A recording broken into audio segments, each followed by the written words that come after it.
আমি যেটা বলি, হ্যাঁ, এখন কি এই কাজ করছে সবাই?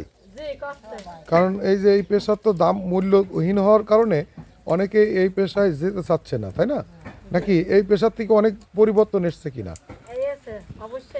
কেরাম করে পরিবর্তন এসে বলতে এখন ধরেন যে কাজ আগের থেকে একটু দাম বেশি হয়েছে, সেই তুলনায় এখন মানুষ অনেক রকমের জিনিস ধরে যেগুলো বানায়।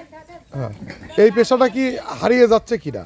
যেমন আগে যারা করতো তারা কি অন্য পেশায় চলে যাচ্ছে কিনা? তারা তো যায়নি, জায়গায় যা কাজ আছে সেই কাজই আছে, আর এই কাজ যারা করছে তারা করেই যাচ্ছে। এই কাজ পরিবর্তন আসে নাই? পরিবর্তন চাইছে বলতে এই কাজে তো পরিবর্তন চলছে, এই কাজটাই চলছে। তা নতুনত্ব মানে প্লাস্টিকের ব্যবহার হওয়ার কারণে কি কমেছে, ঝুড়ির ব্যবহার কমেছে কিনা? আমরা তো সেরকম চাহিদা পাইনি, তার থেকে চলছে সেটা হিসাব, সেটাই চলছে। আর এটার থেকে এটা যে কাজে লাগে সে কাজে লাগাচ্ছে। ও, তারপরে মানে এই মানে আগের যে চাহিদা ছিল সেই পরিমাণ চাহিদা নেই, তাই তো? কমে গিয়েছে।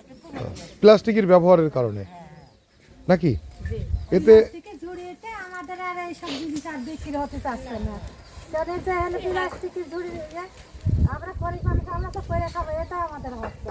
তাই মানে সমস্যার সৃষ্টি হচ্ছে প্লাস্টিকের ব্যবহারের কারণে, তাই তো? জিনিসের দাম হ্যাঁ, এখন তো আমাদের কর্মই তো আমাদের মানে হাজিরা কেমন হয়? আপনি দিনে কেমন হাজিরা করতে পারেন?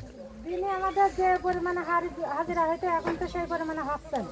ও, তারপরে এই ঠান্ডাতে কাজকর্ম হচ্ছে না, প্লাস্টিকের জিনিস দিতে আমাদের বেচা কেনা সুযোগ হচ্ছে না। কাকি একটু বলেন দিন, আপনি কত বছর ধরে করছেন?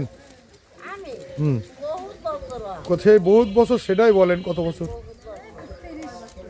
30 বছরের বেশি, 35।